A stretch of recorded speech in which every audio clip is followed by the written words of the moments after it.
Sir 'Thandel' movie real story అని చెప్తా ఉన్నారు. కానీ అక్కడ జగన్ సంబంధించింది ఏవైతే ఉన్నాయో కల్పితాలు కనిపిస్తా ఉన్నాయి. అసలు ఎలా చూస్తా ఉన్నారు? ఆ రియల్ స్టోరీ అని చెప్పడం తండ్రి స్టోరీ చాలా బుద్ధి తక్కువ. కథకుడు ఎవడో కానీ నిజంగా చాలా బుద్ధి. కథకుడు నువ్వు నిజాన్ని నిజంగా చెప్పే ధైర్యం నీకు లేకపోతే, చెప్పే ఇది లేకపోతే జరిగిన కథ చెప్పొద్దు, నాకు కల్పితం అని చెప్పు. జరిగిన కథ జరిగిందనే వృత్తాంతం చెప్తూ దానికి జరిగిన చరిత్ర, రికార్డెడ్ చరిత్ర. వాళ్ళు పట్టుకున్నాక జగన్ పాదయాత్రలో ఉండగా వాళ్ళు వచ్చి ప్రాధేయపడటం, ఇంకో 3 నెలల్లో ఎన్నికలు ఉన్నాయి, వచ్చేస్తే మన ప్రభుత్వం వచ్చినాక నేను అది ఖచ్చితంగా నేను బాధ్యత తీసుకుంటానని చెప్పినట్టు వచ్చిన తర్వాత పంపించి పోరాడి మొత్తం వాళ్ళ తెప్పించి వచ్చిన వాళ్ళందరికీ 5 లక్షలు కూడా ఒక్కొక్కరికి 5 లక్షలు ఇచ్చి జగన్ చేశాడు. జగన్ ఆఫీసరు అప్పుడు దేంట్లో ఉన్న ఆఫీసర్గా ఆయన ఇన్ఫర్మేషన్ ఫారెన్ మినిస్టర్ ఉన్నాడు కదా జయశంకర్, ఆయన సహకరించాడు. జగన్ ఒక సీఏ అడిగాడు రాష్ట్ర ప్రజలు. ఇది జరిగింది చంద్రబాబు పీరియడ్లో. అసలు వాళ్ళు అరెస్ట్ అయిన చంద్రబాబు పీరియడ్లో. చంద్రబాబు దాన్ని పట్టించుకోలేదు. మనం ఏం చేస్తాం, భారత దాటారు, అది కనుక తర్వాత చూద్దామని పట్టించుకోలేదు. అది ప్లస్ అప్పుడు బీజేపీ గవర్నమెంట్ ఢిల్లీలో, ఈయనేమో బీజేపీకి వ్యతిరేకం కదా ఆ టైంలో, 19 ముందు బీజేపీ కనుక ఏం మాట్లాడలేక నోరు మూసుకుంది. ఈయన మాట్లాడలేదు. జగన్ వచ్చినప్పుడు వాడు ప్రాధాన్యపడి జగన్ మాట ఇచ్చాడు, మాటకు నిలబడి మాట కట్టుబడి ఆ ఎదురు ఇచ్చాడు, తలా 5 లక్షలు ఇచ్చాడు. ఇది చరిత్ర.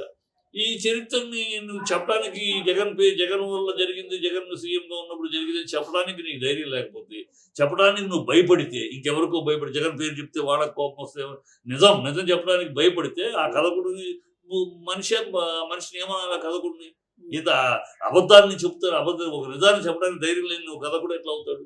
కవిగాంచని కూడా రవిగాంచని చోటు కవిగాంచను అన్నాడు. అది అంటే సూర్యుడు కూడా చూడలేదు చోటు కవి చూస్తాడని. మరి ఈయన కవి, ఈ సినిమా కథ రాసిన కవి, వీడెవడు కవి? వీడు అసలు కవి అవుతాడు? వీడు అబద్ధాలు చెప్తాడు.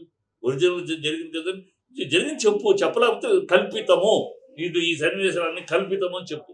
జరిగిన కదా అని మళ్ళీ పబ్లిసిటీ, జరిగిన కదా అని ఒక వ్యాపారానికి వాడుకుంటాం. మళ్ళీ జరిగిన కథని కాకుండా తప్పుడు, చాలా తప్పుడు ఇది. పాపం ఈయనేం చేస్తాడు, అల్లు అరవింద్ నిన్న అన్నాడు, ఆయన నాకు నిన్నే తెలిసింది.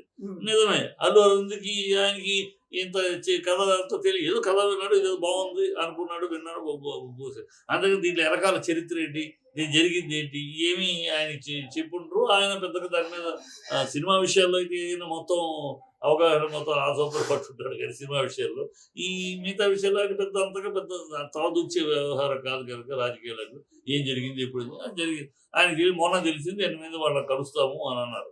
దీంట్లో అసలు నాయకులు ఇద్దరు, ఆ దంపతులు, వాళ్ళ పేరు ఊరు కూడా లేదు. 20 మంది కోసం కష్టపడిన వాళ్ళు ఇద్దరు పేర్లు కూడా లేదు. మరి దారుణం కదా. జీవితంలో ఒక గొప్ప పని చేసి, ఒక త్యాగంలాగా చేసి, ఒక అనుభవించి కష్టాలు అనుభవించి ఒక సాధించుకొచ్చిన వాళ్ళని, వాళ్ళ చరిత్రల్ని నువ్వు వక్రీకరించి ఎవరి పేరులో ఎవరికి క్రెడిబిలిటీ ఎవరికో ఇచ్చి ఏదో ఇచ్చి ఈ సినిమా కోసం అని వాళ్ళ బాధ అవమానపరచడం కాదు అది. నీకు వీడు ఈ కథ రాసినవాడు ఎవడో వాడు బుద్ధి జ్ఞానం బుద్ధిహీనుడు. ఆ కథ తయారు చేసినవాడు బుద్ధిహీనుడు అంతే. ఇంకో మాట, బుద్ధిహీనుడు బుద్ధి జ్ఞానం లేని సన్నాసి అని చెప్తాను నేను. ఎందుకంటే కవి అనేవాడు ఎప్పుడు కూడా ఒక కల్పితము లేదా నిజం చెప్తే నిజం.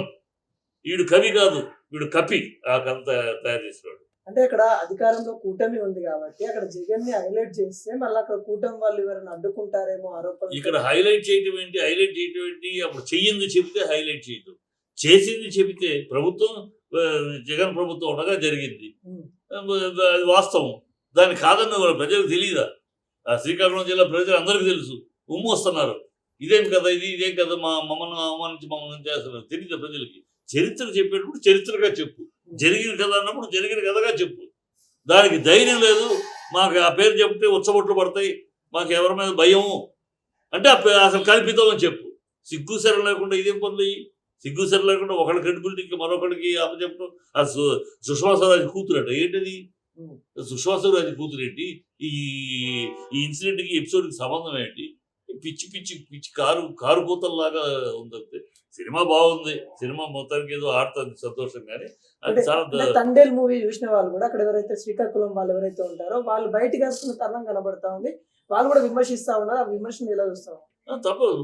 కడుపు మండుద్దమ్మా, విమర్శ కాదు అది. విమర్శ అనేది సింపుల్ గా అంటున్నావు. కడుపు మంట, వాళ్ళ కడుపు మంట. మేము ఇంత కష్టపడితే, ఇంత ఆవేదన పడితే, మాకు ఇద్దరు భార్యాభర్తలు నిలబడి మాకు ఇంత చేస్తే, మాకు ఇచ్చిన మాట కట్టుబడి మా జగనన్న చేస్తే ఇలా చేస్తారా మీరు, ఇలా తప్పుడు కథలు చూపిస్తారా, తప్పుడు మెసేజ్ చూపిస్తారా అని వాడు కడుపు మంట, ఆక్రోశం. విమర్శ కాదు, ఆక్రోశం. బుద్ధి జ్ఞానం ఉండాలి ఆ రైటర్ రాసి. నేను ఎవరైనా రైటర్ రచయిత, దాన్ని రాసిన ఆ కథను తయారు చేసిన రచయితని లాగి చెడు అనిపించాలి. ఇంత ఒక కవిగా నువ్వు ఇంత అబద్ధం అలా ఇలా కల్పితమని చెప్పు, లేకపోతే ఒరిజినల్ కల్పితం చెప్పకుండా నువ్వు జరిగిన కదా అని చెప్పిన తర్వాత జరిగిన నీకు ఇన్సైట్ లేకుండా ఇంత దౌర్భాగ్యంగా ఒకళ్ళ క్రెడిట్ ఇంకోళ్ళకి ఇస్తూ, ఇంకోళ్ళ మెరిట్ ఇంకోళ్ళకి ఇస్తూ, అసలు వాళ్ళని దాచిపెట్టి, ఈ చిల్లర పనులు కాదు, వాడెవడో చిల్లర రచయిత అంతే.